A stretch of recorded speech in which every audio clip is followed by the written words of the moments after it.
I thought some of you might be interested in how I go about my shunting operations on the Peckforton Light Railway, and so here we can see Beeston Market Station and the afternoon mixed train is about to be assembled. First job is to detach the leading coach from the normal passenger rake, because only 2 coaches are required for a mixed train. It's now being pushed back into the bay. We're at 9 times speeded up here because I thought it would take too long to watch it all in real time. I'm now pulling the 2 coaches forward. I should have done that when I detached the coach, but never mind.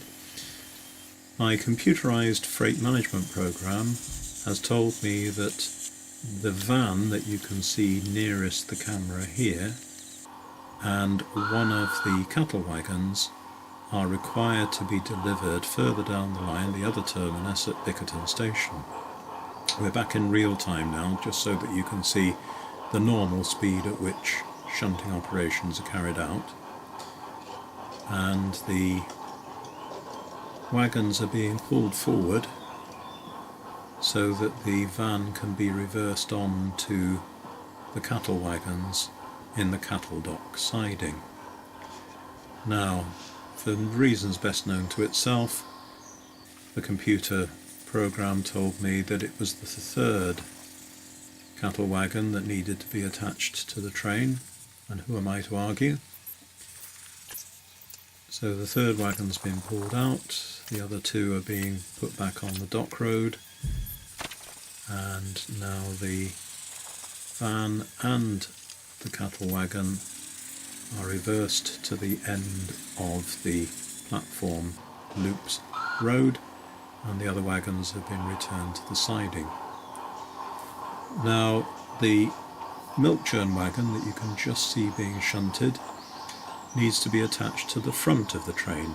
That's simply because as the train progresses down the line, all the station staff are expecting the milk churns to be at that end of the platform when the train arrives. They'd be very upset if they found that it was at the rear of the train and at the other end of the platform. So, just changing all the points to make sure we're ready for the next movement.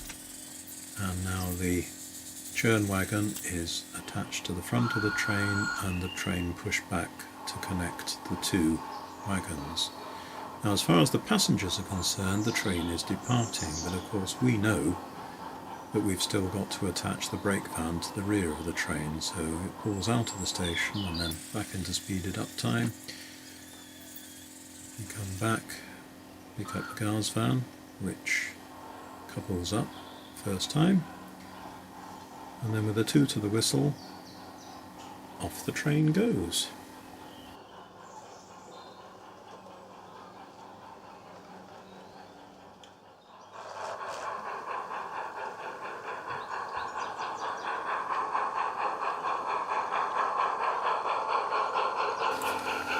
Here we see the train storming up Gallantry Bank on its way towards Euclid Station. No shunting was required at the stations as the train progressed down the line, as the van and the cattle wagon that we see here at the back of the train were required at Peckforton Station by the terminus. The train now arriving at Peckforton Station. Pulling into platform 2, normally it would pull into platform 1, but the station master at Beeston Market realised the train would be too long to fit into the loop on platform 1, and so telephoned ahead. Unfortunately, he didn't think to inform the station staff who were waiting on platform 1 with the milk churns. Still, going into speeded up time now, here we see the milk churn wagon actually being shunted with the locomotive because it wouldn't fit into the loop. The manifest required that 2 empty open wagons needed to be picked up at Peckforton Station and attached to the front, or what will become the front of the train. So here we see one of the empty opens being withdrawn from the siding and then propelled onto the front of the train.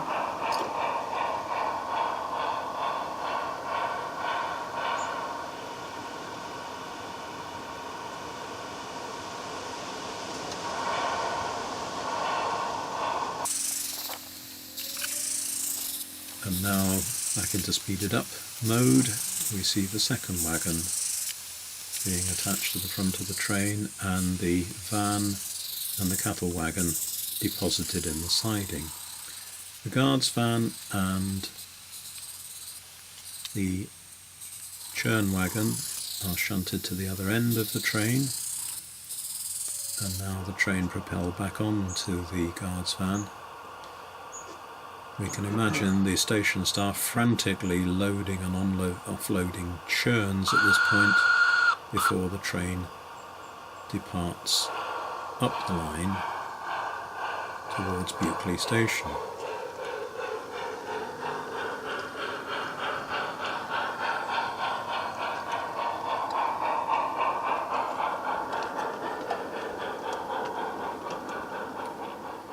At Buckley Station, the manifest required a slightly unusual freight movement. For some reason best known to itself, it decided that that tanker wagon, which you can see on the bonework siding at the back there, needed to be transferred further up the line to Beeston Castle. It's certainly not a movement I would have thought of, but my randomised freight program decided that would be an interesting move, so who am I to argue? So the two open wagons are left on, connected to the loco as it's shunted forward, for reasons that will become apparent in a moment. And the van and the open wagon that were on the bonework siding are returned.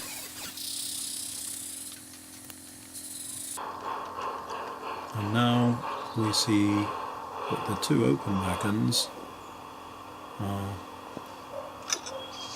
coupled up to the tanker wagon, because even in 1932 there were health and safety requirements, and the two open wagons are acting as a buffer between the loco, which of course is full of coal and fire, and so shouldn't be connected directly to the tanker wagon, that we presume is loaded with paraffin.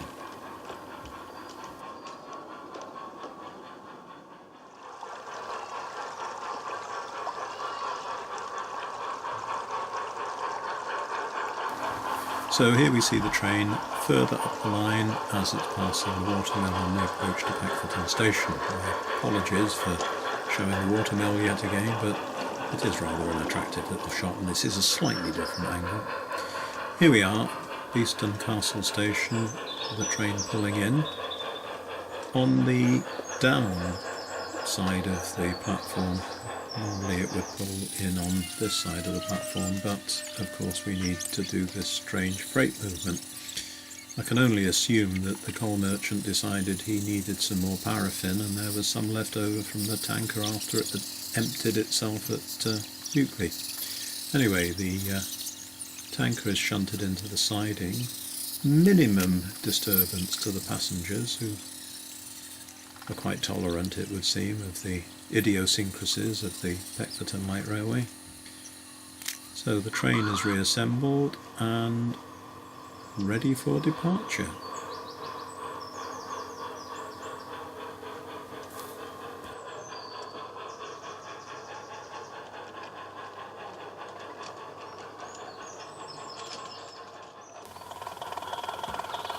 And here we see the train on its final approach to Beeston Market Station, just passing the copper mine. I hope you found this interesting. I don't normally show all my shunting operations, and I think other people might find it a bit boring, but a few people have asked me if I could show a little bit more of the shunting side, so I hope you found it enjoyable.